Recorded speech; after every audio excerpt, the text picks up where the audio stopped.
You turned around because something told you to. Not a sound exactly, not a movement you could point to, just a certainty that arrived fully formed in the back of your skull, and your neck obeyed it before you had finished deciding anything. You looked. There was nobody there, and you felt slightly foolish, the way everyone does.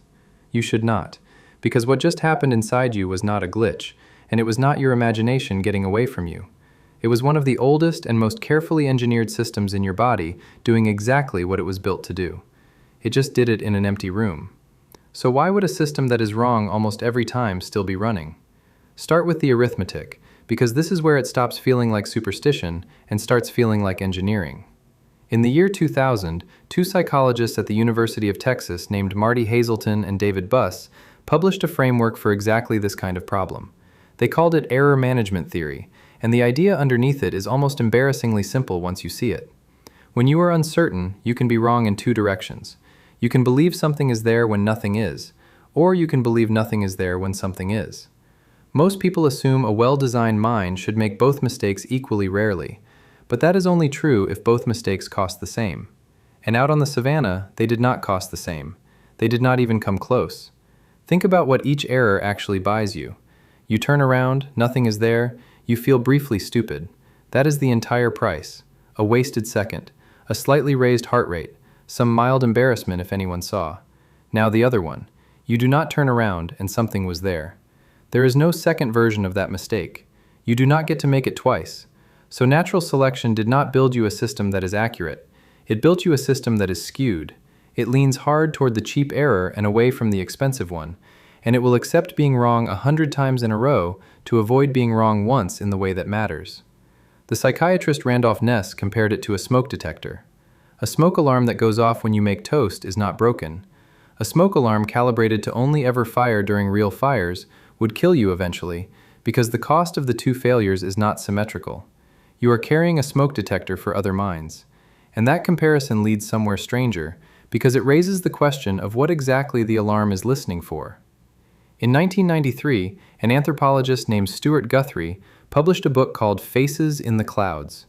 His argument was that human beings do not accidentally see agents everywhere. We do it systematically, on purpose, as a perceptual strategy. When information is ambiguous, the mind places a bet, and it consistently bets on the interpretation that would matter most if it were true.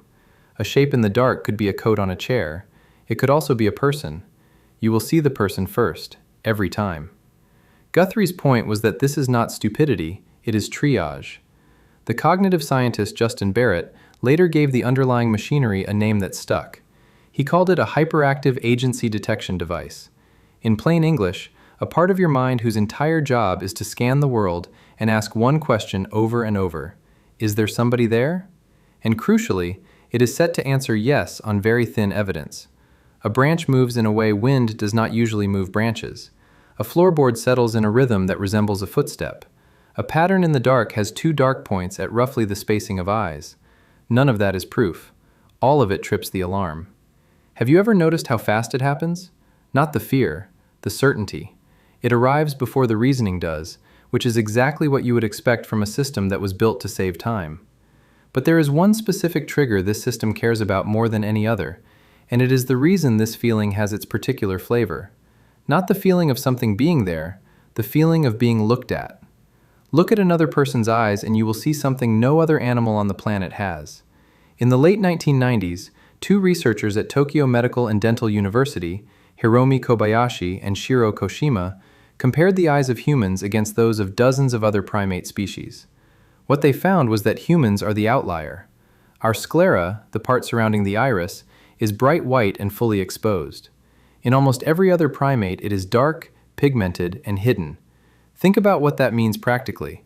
A chimpanzee can look at something without broadcasting where it is looking. You cannot. Your eyes announce their direction to anyone in front of you.